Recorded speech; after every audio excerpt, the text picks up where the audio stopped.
ಅದು ಬೆಂಗಳೂರಿನ ಪ್ರತಿಷ್ಠಿತ ವಿಶ್ವವಿದ್ಯಾಲಯ. ನಿನ್ನೆ ರಾತ್ರಿ ನಡೆದ ಅದೊಂದು ಘಟನೆ ಹೆಣ್ಣುಮಕ್ಕಳ ಹಾಸ್ಟೆಲನ್ನೇ ಬೆಚ್ಚಿ ಬೀಳಿಸಿತ್ತು. ಸ್ನೇಹಿತೆ ಜೊತೆ ಹೆಣ್ಣುಮಗಳ ವೇಷದಲ್ಲಿ ಬಂದವ ಎಲ್ಲರನ್ನ ಕಕ್ಕಾಬಿಕ್ಕಿಯಾಗಿಸಿದ್ದ.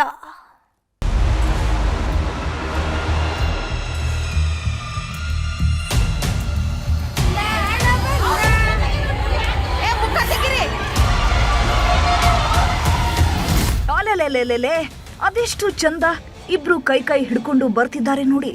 ಒಬ್ಳು ಜೀನ್ಸು ಟೀ ಶರ್ಟ್ ಹಾಕೊಂಡು ಹೆಜ್ಜೆ ಹಾಕ್ತಿದ್ರೆ ಇನ್ನೊಬ್ಳು ಮಂಡಿ ಕೆಳಗಿನ ಡ್ರೆಸ್ ಹಾಕೊಂಡು ಕಿಲಕಿಲ ಅಂತ ಬರ್ತಿದ್ರು. ಸಡನ್ ಆಗಿ ಯಾರು ನೋಡಿದ್ರು ಫ್ರೆಂಡ್ಸ್ ಇರ್ಬೇಕು ಅನ್ಸುತ್ತೆ, ಹುಡುಗಿರು ಹೋಗ್ತಿದ್ದಾರೆ ಅನ್ಸುತ್ತೆ.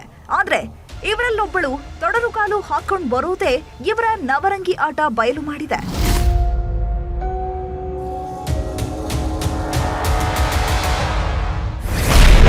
ಹುಡುಗಿ ವೇಷದಲ್ಲಿ ಹಾಸ್ಟೆಲ್ಗೆ ಬಂದಿದ್ದ ಯುವಕ. ನಡಿಗೆ ಕಂಡು ಅನುಮಾನ, ಸಿಸಿಟಿವಿಯಲ್ಲಿತ್ತು ಸುಳಿವು. ತೋಳಿಲ್ಲದ ಅಂಗಿ, ಮಂಡಿ ಕಾಣೋ ಡ್ರೆಸ್. ಹೆಣ್ಣಿಗೂ ಗಂಡಿಗೂ ವ್ಯತ್ಯಾಸ ಗೊತ್ತಾಗೋದಕ್ಕೆ ಇಷ್ಟು ಸಾಲ್ದ ಹೇಳಿ. ಮುಖಕ್ಕೆ ದುಪ್ಪಟ್ಟ ಸುತ್ಕೊಂಡ್ರೆ ತೊಡರುಗಾಲು ನಡಿಗೆ ಗೊತ್ತಾಗಲ್ವಾ?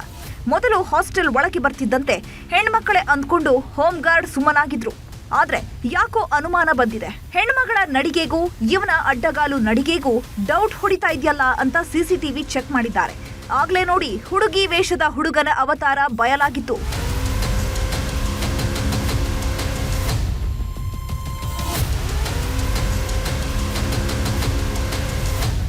ಬೆಂಗಳೂರಿನ ಜ್ಞಾನಭಾರತಿ ವಿಶ್ವವಿದ್ಯಾಲಯದಲ್ಲಿ ಅದೆಷ್ಟು ವಿದ್ಯಾರ್ಥಿಗಳು ವಿದ್ಯಾಭ್ಯಾಸ ಮಾಡ್ತಿದ್ದಾರೆ. ದೂರದೂರಿನಿಂದ ಬಂದವರಿಗೆಲ್ಲ ಇಲ್ಲೇ ಹಾಸ್ಟೆಲ್ ವ್ಯವಸ್ಥೆ ಕೂಡ ಇದೆ. ಅದರಲ್ಲಿ ರಮಾಬಾಯಿ ಹಾಸ್ಟೆಲ್ ಕೂಡ ಬಂತು.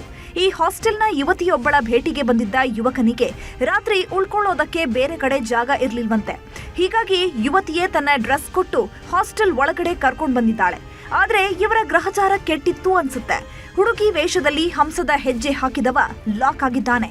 ಹಾಸ್ಟೆಲ್ನ ಎಲ್ಲ ಬಾಗಿಲು ಬಂದ್ ಮಾಡಿಸಿದ ಸಿಬ್ಬಂದಿ ಮೂಲೆ ಮೂಲೆ ಜಾಲಾಡಿದ್ದಾರೆ. ಆಗಲೇ ನೋಡಿ ಗೆಳತಿಯ ರೂಮ್ನಲ್ಲಿದ್ದ ಗೆಳೆಯ ಕಣ್ ಬಿಡೋದಕ್ಕೆ ಶುರುವಾಗಿತ್ತು.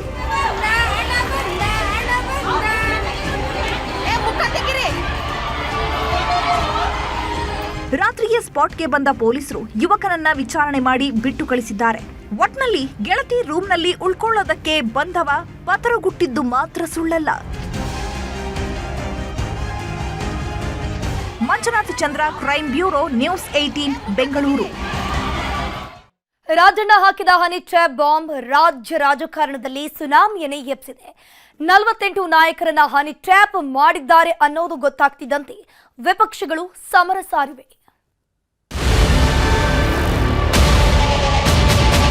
ನನ್ನ ಮೇಲೂ ಕೂಡ ಅಟೆಂಪ್ಟ್ ಮಾಡಿದ್ದಾರೆ. ಆ ಸಚಿವನನ್ನ ವಜಾ ಮಾಡಿ ನಂತರ ನೀವು ಬಜೆಟ್ ಉತ್ತರ ಕೊಡಿ. ಯಾರು ರಕ್ಷಣೆ ಮಾಡಲ್ಲ. ನಾನು ಹೇಳಿ ಕಮಿಟ್ ಆಗಿದ್ದೇನೆ, ತನಿಖೆ ಮಾಡಿಸ್ತೇನೆ. ವಿಧಾನಸಭೆ ಬಾವಿಯಲ್ಲಿ ನಿಂತು ಸಿಡಿ ಪ್ರದರ್ಶಿಸಿದ ಪ್ರತಿಪಕ್ಷ ಬಿಜೆಪಿಯ ಸದಸ್ಯರು. ಹನಿ ಟ್ರ್ಯಾಪ್ ಪ್ರಕರಣವನ್ನ ಸಿಬಿಐ ತನಿಖೆಗೆ ಒಪ್ಪಿಸಲು ಆಗ್ರಹ. ಸರ್ಕಾರದ ವಿರುದ್ಧ ಆಕ್ರೋಶ. ರಾಜ್ಯ ವಿಧಾನಸಭೆ ಇತಿಹಾಸದಲ್ಲೇ ಮೊದಲ ಬಾರಿಗೆ ಇಂಥದ್ದೊಂದು ಘಟನೆ ನಡೆದಿದೆ. ಹನಿ ಟ್ರ್ಯಾಪ್ನಂಥ ನಾಚಿಕೆಗೇಡಿನ ಕೃತ್ಯದಿಂದಾಗಿ ಇಡೀ ದೇಶವೇ ಕರ್ನಾಟಕದತ್ತ ನೋಡುವಂತಾಗಿದೆ.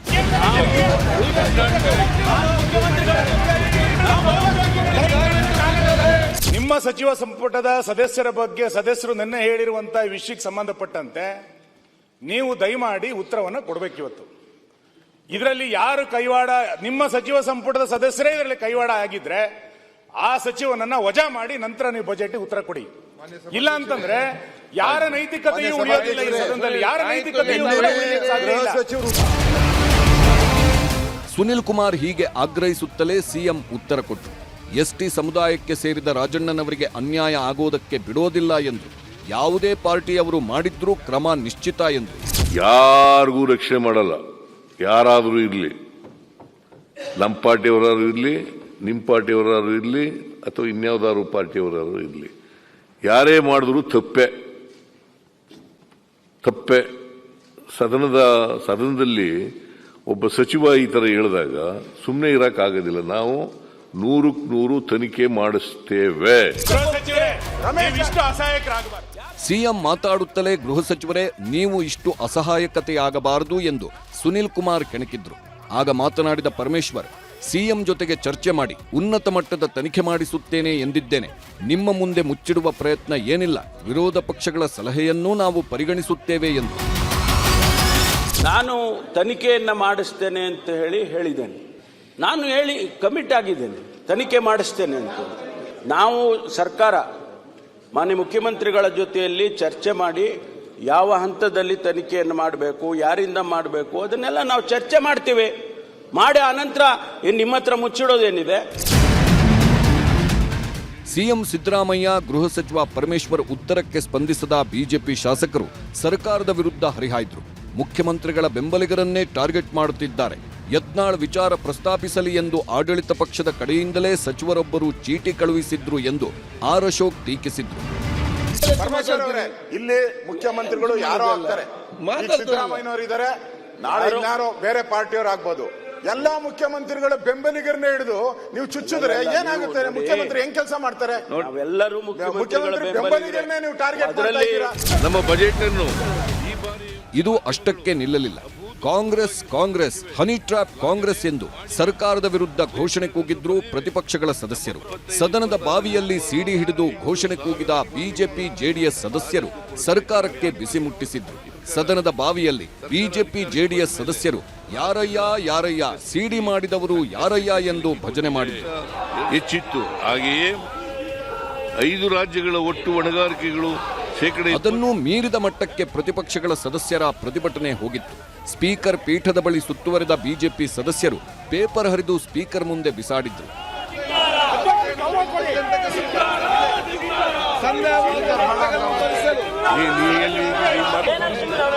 ಅವರವರ ಸಂಸ್ಕೃತಿಯನ್ನು ಅವರವರು ಬಿಂಬಿಸ್ತಾರೆ. ಅದು ಕೂಡ ಯಾವ ವಿಚಾರ ಜನಸಾಮಾನ್ಯ ಪರವಾಗಿ ಏನಾದ್ರು ಹೆಚ್ಚು ಕಮ್ಮಿ ಯಾವುದೂ ಇಲ್ಲ. ಯಾವುದೋ ಒಂದು ಸಬ್ಜೆಕ್ಟ್ ತಗೊಂಡು ಅದರ ಬಗ್ಗೆ ಚರ್ಚೆ ಮಾಡಿ ಮುಖ್ಯಮಂತ್ರಿಗಳು ಮತ್ತು ಗೃಹ ಸಚಿವರು ಹೇಳಿದ್ದಾರೆ, ಉನ್ನತ ಮಟ್ಟ ತನಿಖೆ ಮಾಡಿ ನಾವು ನಮ್ಮ ಕೈಗೊಳ್ತೇವೆ, ನಿಮ್ಮ ಸಲಹೆಯನ್ನು ಕೂಡ ನಾವು ಸ್ವೀಕರಿಸಿ ನಾವು ಚರ್ಚೆ ಮಾಡ್ತೇವೆ ಅಂತ ಹೇಳಿ ಕೂಡ. ಈ ಮಧ್ಯೆ ಹನಿ ಟ್ರ್ಯಾಪ್ ಯತ್ನದ ಆಡಿಯೋ, ವಿಡಿಯೋ ಮತ್ತು ಫೋಟೋ ಸಂಗ್ರಹಿಸುತ್ತಿದ್ದಾರೆ ರಾಜಣ್ಣ ಮಗ ರಾಜೇಂದ್ರ. ಸದನದಲ್ಲೇ ಡಿಕೆ ಶಿವಕುಮಾರ್ ಸೇರಿದಂತೆ ಹಲವರೊಂದಿಗೆ ಚರ್ಚೆ ನಡೆಸಿದ್ರು. ಸಿಎಂ ಹಾಗೂ ಪರಮೇಶ್ವರ್ ಭೇಟಿಯಾದ ಬಳಿಕ ದೂರು ನೀಡಲು ನಿರ್ಧರಿಸಿದ್ರು. ಇಲ್ಲಾಗಿದೆ ಅಂತ ಹೇಳಿದ್ರಪ್ಪ, ಸ್ವಪಕ್ಷದಲ್ಲಿ ಆಗಿದೆ ಅಂತ ಹೇಳೋದು ಮಂತ್ರಿಗಳು ಹೇಳಿದಾರ ಅಥವಾ ಬೇರೆ ಯಾರು ಹೇಳಿದಾರ? ಅದು ನಿಮ್ಮಲ್ಲಿ ಆಗ್ತಾ ಇರುವಂತದ್ದು. ಅದೇನು ಸ್ವಪಕ್ಷ ಅಂತಲ್ಲ, ಯಾರೇ ಆಗಲಿ ಆಗಿರುವಂತದ್ದು ತಪ್ಪು, ಅದನ್ನು ತನಿಖೆ ಆಗಲಿ ಅಂತ ಹೇಳ್ತಾರೆ. ಇದರ ನಡುವೆ ಹನಿ ಟ್ರ್ಯಾಪ್ ವಿಚಾರವಾಗಿ ಪದೇ ಪದೇ ಡಿಕೆ ಶಿವಕುಮಾರ್ ಹೆಸರು ಹೇಳುತ್ತಿದ್ದಾರೆ ಮುನಿರತ್ನ. ನಿನ್ನೆ ಅಜ್ಜಯ್ಯನ ಫೋಟೋ ಹಿಡಿದು ಪ್ರತಿಭಟನೆ ಕೂಡ ನಡೆಸಿದ್ರು. ಇಂದು ಸದಾಶಿವನಗರ ಸಿಡಿ ಫ್ಯಾಕ್ಟರಿ ಅಂತ ಆಕ್ರೋಶ ಹೊರಹಾಕಿದ್ರು. ಆದರೆ ಮುನಿರತ್ನ ಆರೋಪಗಳಿಗೆ ತೀಕ್ಷ್ಣವಾಗಿ ಪ್ರತಿಕ್ರಿಯಿಸಿದ ಡಿಸಿಎಂ ಡಿಕೆ ಶಿವಕುಮಾರ್ ಶಾಸಕ ಮುನಿರತ್ನಗೆ ಟ್ರೀಟ್ಮೆಂಟ್ ಕೊಡಿಸಬೇಕು ಎಂದು ಆಕ್ರೋಶ ಹೊರಹಾಕಿದ್ರು. ಇದರಲ್ಲಿ ನೇರವಾಗಿ ನನ್ನ ಮೇಲೆ ರೇಪ್ ಕೇಸ್ ಹಾಕಿರೋದ್ರಲ್ಲಿ ಡಿಕೆ ಶಿವಕುಮಾರ್ ಮತ್ತೆ ಡಿಕೆ ಸುರೇಶ್ ಅಂತ ಸ್ಪಷ್ಟವಾಗಿ ಹೇಳ್ತಾ ಇದ್ದೀವಿ. 2024ರಲ್ಲಿ ರಾಮನಗರ ಡಿಸ್ಟಿಕ್ ಕಗ್ಲಿಪುರದಲ್ಲಿ ರೇಪ್ ಕೇಸ್ ಎಫ್ಐಆರ್ ಹಾಕ್ತಾರೆ. ಅಟ್ರಾಸಿಟಿ ಹಾಕಿದ ಕೋರ್ಟ್ ಕರ್ಕೊಂಬಂದಾಗ ರೇಪ್ ಕೇಸ್ ಹಾಕಬಾರ್ದು ಅನ್ನಂಗಿದ್ರೆ ನೀನು ರಾಜೀನಾಮೆ ಕೊಡಬೇಕು. ನನ್ನನ್ನು ಸುತ್ತಲೂ ಇದೆಲ್ಲ ಮಾಡಿ ನನ್ನ ಮೇಲೆ ರೇಪ್ ಕೇಸ್ ಬುಕ್ ಮಾಡಿರೋಂಥದ್ದು. ಈಗ ಇದೆಲ್ಲ ಅಲ್ಲ, ಅವ್ರ ಪಾರ್ಟಿ ಅವ್ರಿಗೆ ಹೇಳಿ ಸ್ವಲ್ಪ ಒಳ್ಳೆ ಹಾಸ್ಪಿಟಲ್ ಅಲ್ಲಿ ಚೆಕ್ ಮಾಡಿಸಿ ಪ್ರಾಬ್ಲಮ್ ಏನೋ ಇದೆ ಅವ್ರಿಗೆ. ಎಲ್ಲ ನೋಡ್ರಿ, ಯಾವ್ದೋ ಹಿಟ್ ಅಂಡ್ ರನ್ ಏನೋ ಹೇಳ್ತಾರಲ್ಲ, ಅದೇ ರೀತಿ ಏನೋ ಆಗಿರ್ಬೋದು ಅಷ್ಟೇ. ನನಗೇನು ಅವೆಲ್ಲ ಏನೋ ಗೊತ್ತಿಲ್ಲ. ನಾನು ನಿನ್ನೆ ಬೆಳಗ್ಗೆ ಹೇಳಿದ್ದೀನಿ, ಫಸ್ಟ್ ಒಂದು ಪೊಲೀಸ್ ಸ್ಟೇಷನ್ ಕಂಪ್ಲೇಂಟ್ ಕೊಟ್ಟು ಫೈಲ್ ಮಾಡಿ ಅಂತದೆಲ್ಲ ತಡಿಬೇಕು, ಕ್ರಮ ಕೈಗೊಳ್ಳಬೇಕು, ಲೇಟ್ ಮಾಡಬಾರ್ದು. ಸದ್ಯಕ್ಕೆ ಹನಿ ಟ್ರ್ಯಾಪ್ ಪ್ರಕರಣಕ್ಕೆ ಸಂಬಂಧಿಸಿದಂತೆ ಯಾರೊಬ್ಬರೂ ದೂರು ದಾಖಲಿಸಿಲ್ಲ. ಹೀಗಾಗಿ ಇದು ಕೇವಲ ಆರೋಪ ಪ್ರತ್ಯಾರೋಪಕ್ಕೆ ಸೀಮಿತವಾಗುತ್ತಾ ಅಥವಾ ನ್ಯಾಯಾಂಗ ತನಿಖೆಗೆ ಒಪ್ಪಿಸಿ ವರದಿ ಪಡೆಯುವ ಪ್ರಯತ್ನವನ್ನೂ ಮಾಡಿ ಕೈ ತೊಳೆದುಕೊಳ್ಳುತ್ತಾರಾ ಕಾದು ನೋಡಬೇಕಿದೆ. Bureau report, news 18. ನಾಳೆ ಕರ್ನಾಟಕ ಬಂದ್ ಇರುತ್ತೋ ಇಲ್ವೋ ಅನ್ನೋದೇ ಅನುಮಾನವಾಗಿದೆ. ಯಾಕಂದ್ರೆ ಬಹುತೇಕ ಸಂಘಟನೆಗಳು ನೈತಿಕ ಬೆಂಬಲಕ್ಕೆ ಮಾತ್ರ ಸೀಮಿತ ಮಾಡಿವೆ. ಆದರೆ ವಾಟಾಳ್ ನಾಗರಾಜ್ ಮಾತ್ರ ಬಂದ್ ಮಾಡೇ ಮಾಡ್ತೀವಿ ಅಂತ ಹೇಳ್ತಿದ್ದಾರೆ. ಬಂಗಾರಪ್ಪನವರ ಕೈದಲ್ಲಿ ಸರ್ಕಾರದ ಪರವಾಗಿ ಕರ್ನಾಟಕ ಬಂದ್ ಮಾಡಿ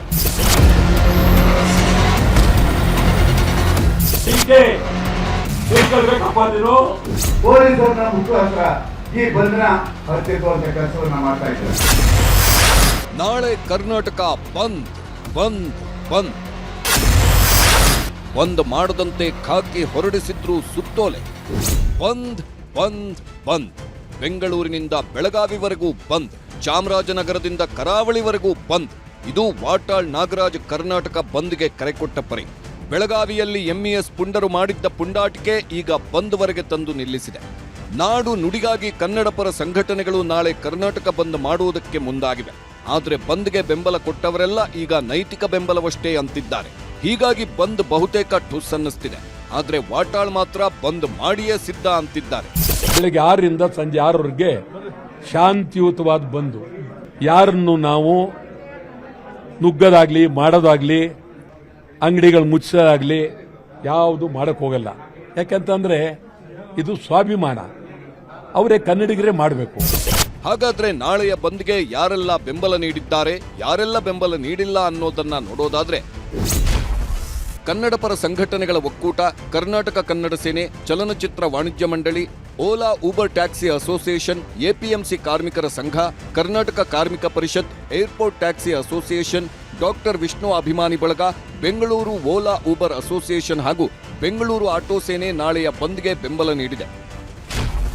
ಇನ್ನು ನಾಳೆಯ ಬಂದ್ಗೆ ಕೇವಲ ನೈತಿಕ ಬೆಂಬಲ ಘೋಷಿಸಿದ್ದು ಯಾರು ಅಂತ ನೋಡೋದಾದ್ರೆ, ಕರವೇ ನಾರಾಯಣಗೌಡ ಬಣ, ಕರವೇ ಪ್ರವೀಣ್ ಶೆಟ್ಟಿ ಬಣ, ರಾಜ್ಯ ಹೋಟೆಲ್ ಮಾಲೀಕರ ಸಂಘ, ಖಾಸಗಿ ಶಾಲೆಗಳ ಒಕ್ಕೂಟ, ಬೆಂಗಳೂರು ಹೋಟೆಲ್ ಮಾಲೀಕರ ಸಂಘ, ರಾಜ್ಯ ಪೋಷಕರ ಸಂಘ, ಬೀದಿ ಬದಿ ವ್ಯಾಪಾರಿಗಳ ಸಂಘ, bar and restaurant association, AITUC, KSRTC ನೌಕರರ ಸಂಘ, ಬಿಎಂಟಿಸಿ ನೌಕರರ ಸಂಘ ಹಾಗೂ ರಾಜ್ಯ ಖಾಸಗಿ ಸಾರಿಗೆ ಒಕ್ಕೂಟ ಕೇವಲ ನೈತಿಕ ಬೆಂಬಲ ಮಾತ್ರ ನೀಡಿದೆ.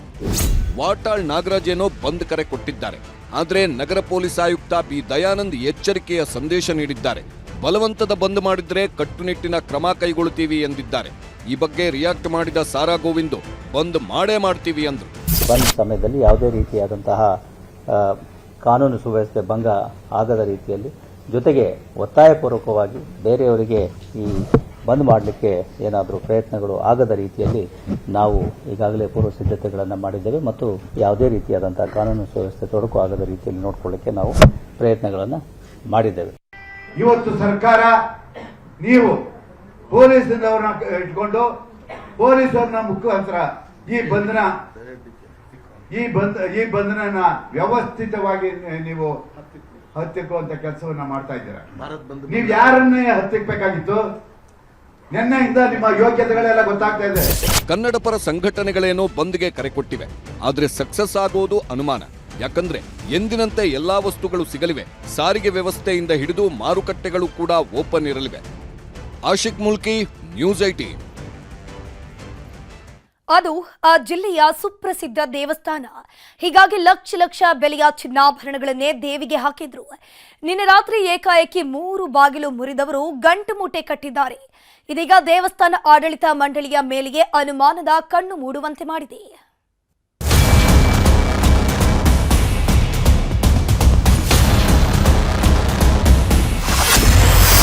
ಕಲ್ಲೂರು ಮಹಾಲಕ್ಷ್ಮಿ ದೇಗುಲಕ್ಕೆ ಹಾಕಿದ್ರು ಕನ್ನ. ದೇವಿಯ 290 ಗ್ರಾಂ ಚಿನ್ನಾಭರಣ ಕದ್ದು ಎಸ್ಕೇಪ್. ರಾಯಚೂರು ಜಿಲ್ಲೆಯ ಸುಪ್ರಸಿದ್ಧ ದೇವಸ್ಥಾನಗಳಲ್ಲಿ ಕಲ್ಲೂರು ಮಹಾಲಕ್ಷ್ಮಿ ದೇವಸ್ಥಾನವು ಒಂದು. ಸುತ್ತಮುತ್ತಲಿನ 10 ಹಳ್ಳಿಯ ಜನರಿಗೆ ಇದೇ ಶಕ್ತಿ ದೇಗುಲ. ಕಲ್ಲೂರು ತಾಯಿ ಮುಂದೆ ಭಕ್ತಿಯಿಂದ ಬೇಡದೆ ಇಷ್ಟಾರ್ಥ ನೆರವೇರಲ್ಲ ಅನ್ನೋ ಮಾತಿಲ್ಲ. ಅದರಲ್ಲೂ ಅಷ್ಟೈಶ್ವರ್ಯ ಕರುಣಿಸೋ ಮಹಾಲಕ್ಷ್ಮಿ ಆಗಿದ್ರಿಂದ ಭಕ್ತರ ನಂಬಿಕೆಯು ಬೆಟ್ಟದಷ್ಟಿದೆ. ಆದ್ರೆ ಇದೇ ಸನ್ನಿಧಿಯಲ್ಲಿ ಮಹಾ ಕಳ್ಳತನವಾಗಿದೆ. ದೇವಿ ಮೈಮೇಲಿದ್ದ 290 ಗ್ರಾಂ ತೂಕದ ಚಿನ್ನಾಭರಣಗಳನ್ನ ರಾತ್ರೋರಾತ್ರಿ ಕದ್ದು ಎಸ್ಕೇಪ್ ಆಗಿದ್ದಾರೆ.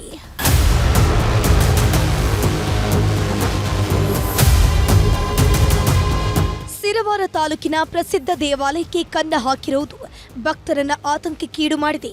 ರಾತ್ರಿ ಹೊತ್ತಲ್ಲಿ ಎಂಟ್ರಿ ಕೊಟ್ಟ ಖದೀಮರು ದೇವಸ್ಥಾನದ ಬಾಗಿಲನ್ನ ಮುರಿದು 25 ಲಕ್ಷ ಮೌಲ್ಯದ ಚಿನ್ನಾಭರಣ ಕದ್ದಿದ್ದಾರೆ. 80 ಗ್ರಾಂ ತೂಕದ ಕಿರೀಟ, 30 ಗ್ರಾಂ ತೂಕದ ಲಕ್ಷ್ಮೀ ಕಿರೀಟ, 140 ಗ್ರಾಂ ತೂಕದ ಪಾದುಕೆ ಸೇರಿದಂತೆ ಒಟ್ಟು 290 ಗ್ರಾಂ ಚಿನ್ನಾಭರಣವನ್ನ ಗಂಟು ಮೂಟೆ ಕಡ್ಕೊಂಡು ಹೋಗಿದ್ದಾರೆ. ಇಂಟ್ರೆಸ್ಟಿಂಗ್ ಅಂದ್ರೆ ಈ ದೇಗುಲಕ್ಕೆ ಒಟ್ಟು 3 ಬಾಗಿಲುಗಳಿವೆ. ಈ 3 ಬಾಗಿಲನ್ನ ಮುರಿದು ಕೈ ಚಳಕ ತೋರಿದ್ದಾರೆ. ಪೂಜಾ ಕೈಂಕರ್ಯ ಸಲಾಗಿ ಬೆಳಗ್ಗೆ 5:30-6 ಗಂಟೆ ಸುಮಾರು ದೇವಸ್ಥಾನಕ್ಕೆ ಬಂದು ನೋಡಿದರೆ ದ್ವಾರ ಬಾಗಿಲು ಹಿಡ್ಕೊಂಡು 3 ಬಾಗಿಲು ಹೊಡೆದು ಎಲ್ಲ ಕೊಂಡಿಗಳನ್ನೆಲ್ಲ ಕಟ್ ಮಾಡಿ ವೆಂಕಟರಮಣ ಮತ್ತು ಲಕ್ಷ್ಮೀದೇವಿ ಮೇಲೆ ಇರ್ತಕ್ಕಂಥ ಚಿನ್ನಾಭರಣಗಳೆಲ್ಲ ಕಳ್ಳತನ ಮಾಡಿಕೊಂಡು ಹೋಗಿದ್ದಾರೆ. ಇಷ್ಟೆಲ್ಲ ಲಕ್ಷಾಂತರ ರೂಪಾಯಿ ಮೌಲ್ಯದ ಚಿನ್ನಾಭರಣಗಳಿದ್ರು ಈ ದೇವಸ್ಥಾನಕ್ಕೆ ಸಿಸಿಟಿವಿ ಹಾಕ್ಸಿಲ್ಲ. ಇದು ದೇಗುಲದ ಆಡಳಿತ ಮಂಡಳಿಯ ಮೇಲೆಯೇ ಅನುಮಾನ ಮೂಡುವಂತೆ ಮಾಡ್ತಿದೆ. ಪ್ರಕರಣ ದಾಖಲಿಸಿಕೊಂಡಿರೋ ಪೊಲೀಸರು ತನಿಖೆಯನ್ನು ಶುರು ಮಾಡಿದ್ದಾರೆ. ಬಂದಾಗೆಲ್ಲ ನೋಡ್ತಾ ಇದ್ವಿ, ಲಕ್ಷ್ಮಿಗೆ ಒಳ್ಳೆ ಥರ ವೆಂಕಟರಮಣ ಸ್ವಾಮಿ ಲಕ್ಷ್ಮಿಗೆ ಅಲಂಕಾರ, ವಿಶೇಷವಾದ ಅಲಂಕಾರ ಮಾಡ್ತಾ ಇದ್ರು.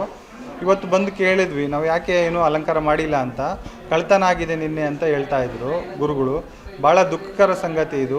ಅಮೌಂಟ್ 17,50,000 ಬೇರೆ ಬಾಳುವ ಆಭರಣಗಳು ಕಳುವಾಗಿದ್ದಾವೆ ಅಂತೇಳಿ ಒಂದು ದೂರು ಕೊಟ್ಟಿದ್ದಾರೆ. ಈ ವಿಚಾರದಲ್ಲಿ ನಾವು ಪ್ರಕರಣ ದಾಖಲು ಮಾಡ್ಕೊಂಡಿದ್ವಿ. ಮತ್ತು ಪತ್ತೆ ಕಾರ್ಯಕ್ಕಾಗಿ 2 ತಂಡಗಳು ಕೂಡ ರಚನೆಯಾಗಿದೆ. ಶಾರ್ಟ್ಲಿ ಈ ಒಂದು ಪ್ರಕರಣನ ಭೇದಿಸ್ತೀವಿ, ಪತ್ತೆ ಹಚ್ತೀವಿ. ಒಟ್ಟಿನಲ್ಲಿ ಒಳಗಿನವರ ಕೈವಾಡವೋ ಅಥವಾ ಕಳ್ಳರ ಕೈವಾಡವೋ ಗೊತ್ತಿಲ್ಲ. ಲಕ್ಷ ಬೆಲೆಯ ಚಿನ್ನಾಭರಣ ಕಳುವಾಗಿದ್ದು ಪೊಲೀಸರು ಅಸಲಿ ರಹಸ್ಯವನ್ನ ಹೊರಗೆಳೆಯಬೇಕಿದೆ. ವಿಶ್ವನಾಥ್ ಹುಗಾರ್, ನ್ಯೂಸ್ 18, ರಾಯಚೂರು. ಚಿತ್ರಮಂದಿರ ಹಾಗೂ ಮಲ್ಟಿಪ್ಲೆಕ್ಸ್ಗಳಲ್ಲಿ ಏಕರೂಪ ಟಿಕೆಟ್ ದರ ಜಾರಿಗೆ ಸರ್ಕಾರವು ಮುಂದಾಗಿದೆ. ಆದರೆ ಸರ್ಕಾರದ ಈ ನಿರ್ಧಾರ ಕೆಲವರ ನಿದ್ದೆಗೇಡಿಸಿದಂತೆ ಕಾಣಿಸ್ತಿದೆ. ಹೀಗಾಗಿಯೇ ತೆರೆಮರೆಯಲ್ಲಿ ಲಾಬಿ ಕೂಡ ಶುರು ಮಾಡಿದ್ದಾರಂತೆ.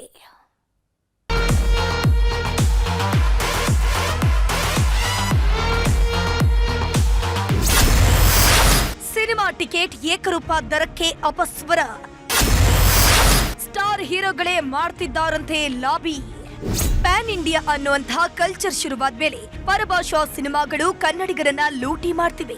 ಆಂಧ್ರ, ತೆಲಂಗಾಣ, ತಮಿಳುನಾಡು, ಮುಂಬೈನಲ್ಲಿ ಅಲ್ಲಿನ ಸಿನಿಮಾಗಳ ಟಿಕೆಟ್ ಬೆಲೆ 200 ರೂಪಾಯಿ ಇದ್ರೆ ಕರ್ನಾಟಕದ ಮಲ್ಟಿಪ್ಲೆಕ್ಸ್ಗಳಲ್ಲಿ 10,000 ದಾಟಿದ್ದು ಇದೆ. High budget cinema, big star cinema ಅನ್ನೋ ನೆಪದಲ್ಲಿ ಮನಸೋ ಇಚ್ಛೆ ಟಿಕೆಟ್ ದರ ಏರಿಸಿ ಲೂಟಿ ಮಾಡ್ತಿದ್ರು.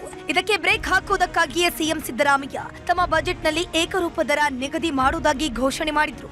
ಆದ್ರೀಗ ಸರ್ಕಾರದ ಈ ನಿರ್ಧಾರಕ್ಕೆ ಕೆಲವರು ಅಪಸ್ವರ ಎತ್ತಿದ್ದಾರೆ.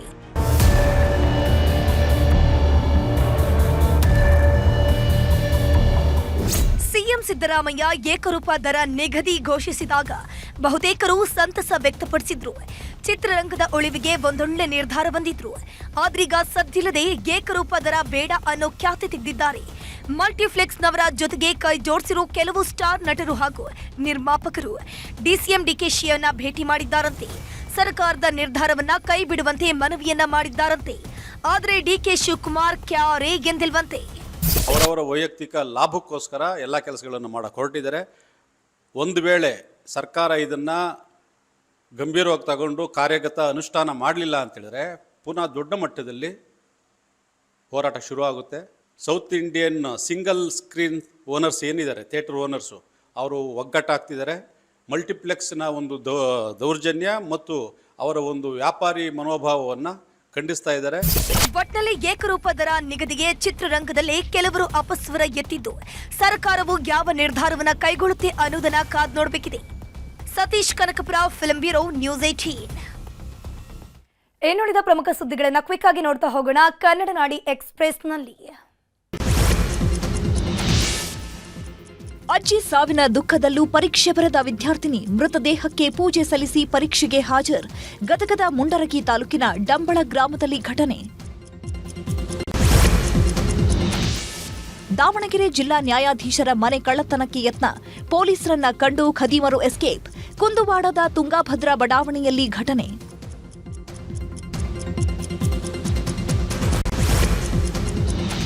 ತೆಂಗಿನ ನಾರು ಸಾಗಿಸುತ್ತಿದ್ದ ಲಾರಿಗೆ ತಗುಲಿದ ವಿದ್ಯುತ್ ತಂತಿ, ನೋಡ್ತಿದ್ದಂತೆ ಹೊತ್ತಿ ಉರಿದ ಲಾರಿ. ಚಿಕ್ಕಮಗಳೂರಿನ ಸಿಂಗಟಗೆರೆ ಠಾಣಾ ವ್ಯಾಪ್ತಿಯಲ್ಲಿ ಘಟನೆ. ಕುಂದಾಪುರದಲ್ಲಿ ಕೋತಿರಾಜನ ಸಾಹಸ, 25 ಅಡಿ ಎತ್ತರದ ಹನುಮಾನ್ ವಿಗ್ರಹ ಏರಿದ ಕೋತಿರಾಜ್. ಅಪರೂಪದ ಸಾಹಸ ಕಂಡು ಜನ ಶಾಕ್. ತಲಕಾವೇರಿಯಲ್ಲಿ ಡಿಕೆ ಶಿವಕುಮಾರ್ ಪುಣ್ಯ ಸ್ನಾನ, ಕಾವೇರಿ ನೀರಿಗೆ ಪೂಜೆ ಸಲ್ಲಿಸಿ ತೀರ್ಥ ಸೇವಿಸಿದ ಡಿಕೆಶಿ. ಬೆಳ್ಳಿ ಬಿಂದಿಗೆಯಲ್ಲಿ ತೀರ್ಥ ಕೊಂಡೊಯ್ದ ಕನಕಪುರ ಬಂಡೆ. ಬಳ್ಳಾರಿ ಜಿಲ್ಲೆಯಲ್ಲಿ ವರ್ಷದ ಮೊದಲ ಮಳೆ, ಕಾದ ಕಾವಲಿಯಂತಾದ ಧರೆಗೆ ತಂಪೆರೆದ ವರುಣ. ಮಳೆ ಹೊಡೆತಕ್ಕೆ ಶಾಲಾ ವಿದ್ಯಾರ್ಥಿಗಳ ಪರದಾಟ. ಹಾವೇರಿ ಜಿಲ್ಲೆಯಲ್ಲಿ ಮೊದಲ ಮಳೆಗೆ ವರುಣಾಘಾತ, ಸಂಪೂರ್ಣ ನೆಲಕಚ್ಚಿದ ಮೆಕ್ಕೆಜೋಳ. ಫಸಲಿಗೆ ಬಂದಿದ್ದ ಬೆಳೆ ಹಾನಿ ಕಂಡು ರೈತ ಕಂಗಾಲು.